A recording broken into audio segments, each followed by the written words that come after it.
Greetings, owners of fine luxury cardboard rectangles. We are here today to talk about a newly spoiled Ikoria card. Now, this one gave me flashbacks to ancient times. It's the kind of card that it feels like a bit of a sleeper that might all of a sudden wake up and be like, how did we not see how dumb this was going to be? Even the colors of the card line up to my old memories. So what we'll do is we'll take a look at the spoiler first, and then we're going to take a look at a historical story combo tied into a similar sort of concept, all right?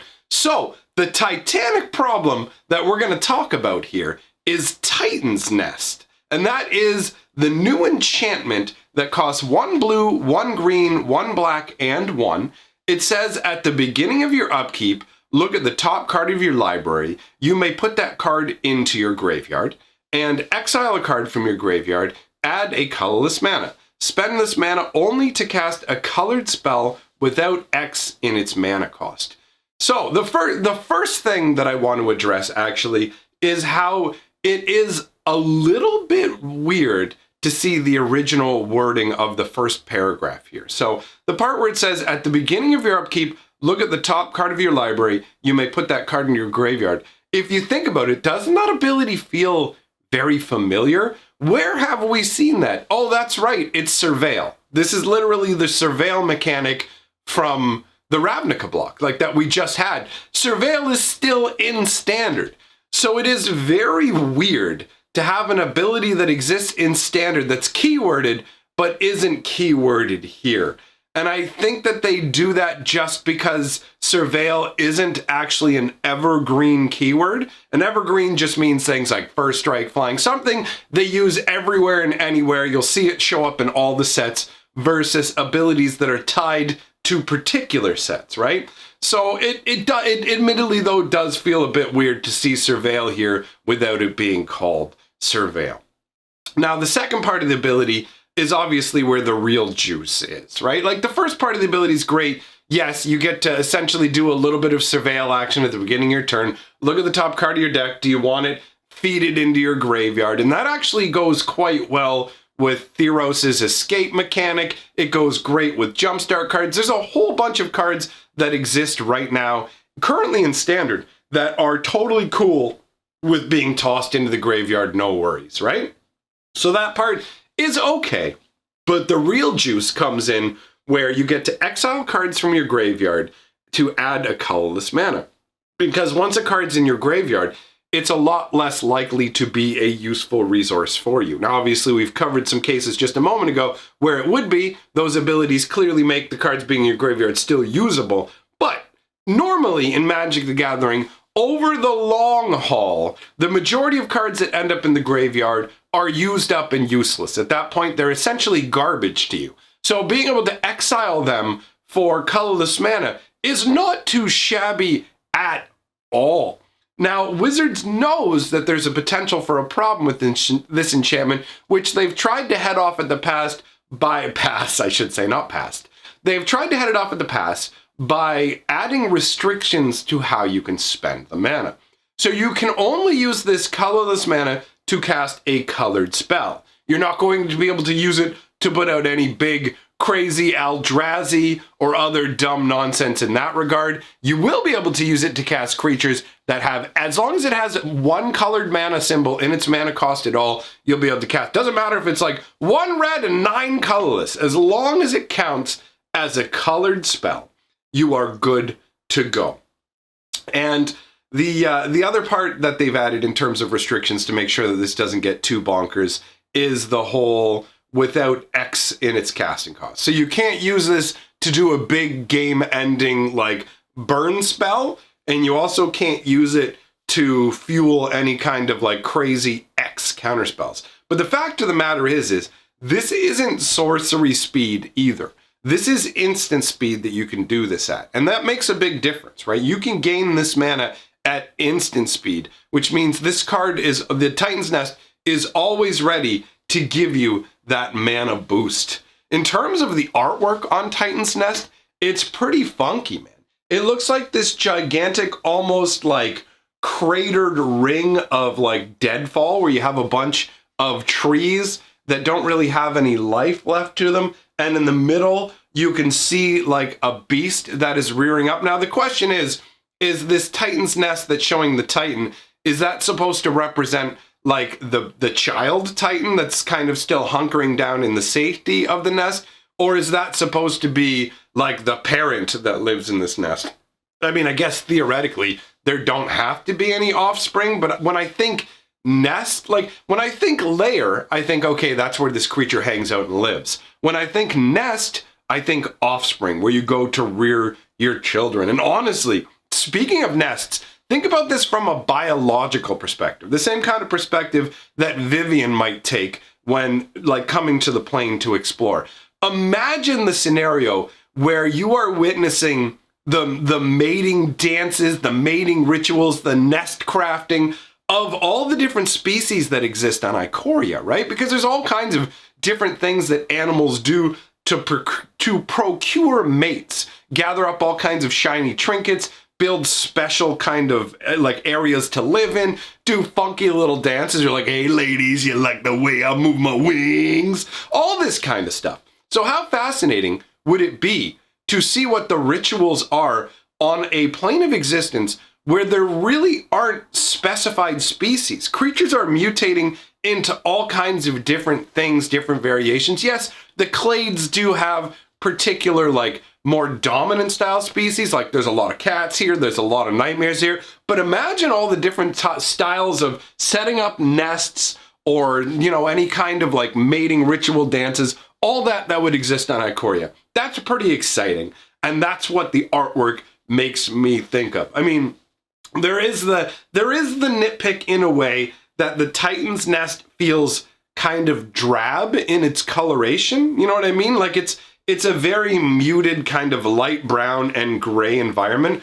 But at the same time, maybe that's just to keep the nest hidden, you know, where you just go, okay, well, if it was big and bright and colorful, it'd be more likely for more predators to be able to find it and take down your young. I'm gonna eat your babies. Or Shevel, the guy who likes to show himself in front of like smashed up baby eggs like he's some badass. I don't know, man.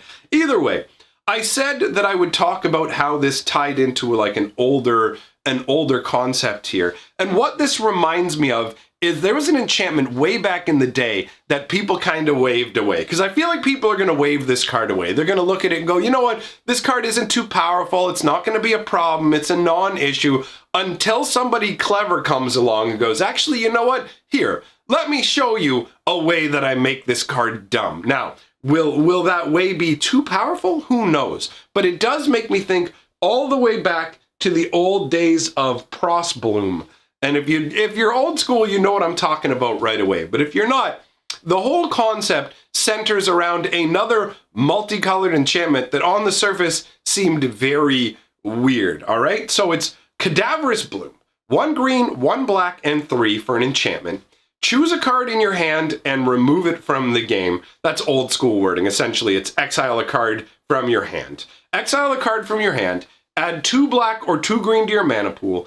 Play this ability as a mana source. So the concept of like abilities as mana sources is a very antiquated thing from Magic the Gathering. Really, the wording on this card is exile a card from your hand, add 2 black or green. It's way tighter by today's wording. The flavor text says it's filthy work planting them. Cthimbo Shadow Guildmage. And you will see, honestly, the artwork is kind of like just atrocious. You have this crazy cadaver that's laying there, its mouth opened in a scream, and you've got the plants that are blooming out. They're blooming out of the actual decay. I mean, that's one way to fertilize your plants, right? The artwork is pretty intense, dude. I always found it to be a very grim sort of thing where you have this body laying on a bed of greenery and these crazy black plants bursting out of it. I do enjoy that the artwork very clearly communicates the concept of the black and green mana, though. So that's pretty cool. And it's also interesting to note that creating these is so distasteful that even Shadow Guild mages are like, dude, this is gross. I don't want to plant one of these. Now, by today's standards, with our understanding of Magic the Gathering and power level of cards and resource exchange, because that's what this is, the same as the Titan's Nest, this is a resource exchange. You're trading a card for mana. In the case of the Nest, you're trading one card in your graveyard for a colorless mana with a bunch of restrictions. In the case of Cadaverous Bloom, you're exiling a card from your hand, so the resource you're giving up is greater, because clearly cards that are in your hand are better than cards that are in your graveyard 99% of the time.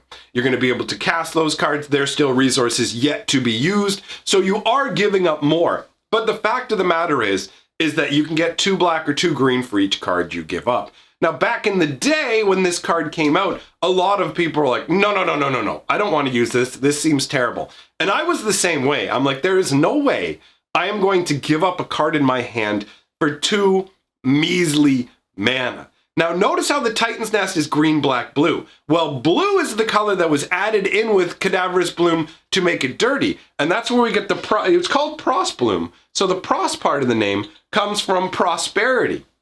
Now, prosperity is another card that by itself makes you go, why would I want to do this? It's 1 blue and X. It's a sorcery that says each player draws X cards.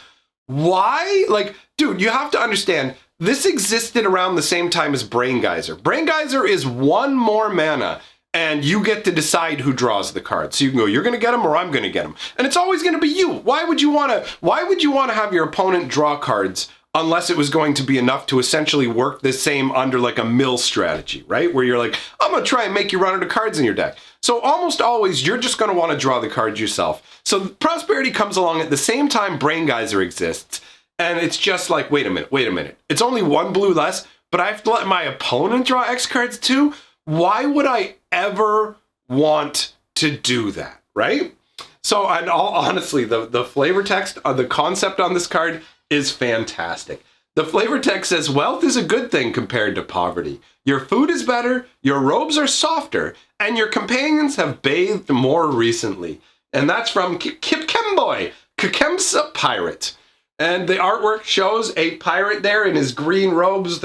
He's obviously living the prosperous life. He's got another pirate behind him in some kind of like gold regalia sitting in a very nice chair. There's robes. Not robes, sorry, I should say. There's scrolls in the front, just I guess a bunch of maps or whatever. You got the kind of wealth to have the books kicking around on the back shelf. He's got all these expensive curtains hanging around. And the guy in the front's like smiling as this lady is kind of hanging off of him and offering some of their opulence to you, showing like prosperity, spread it around.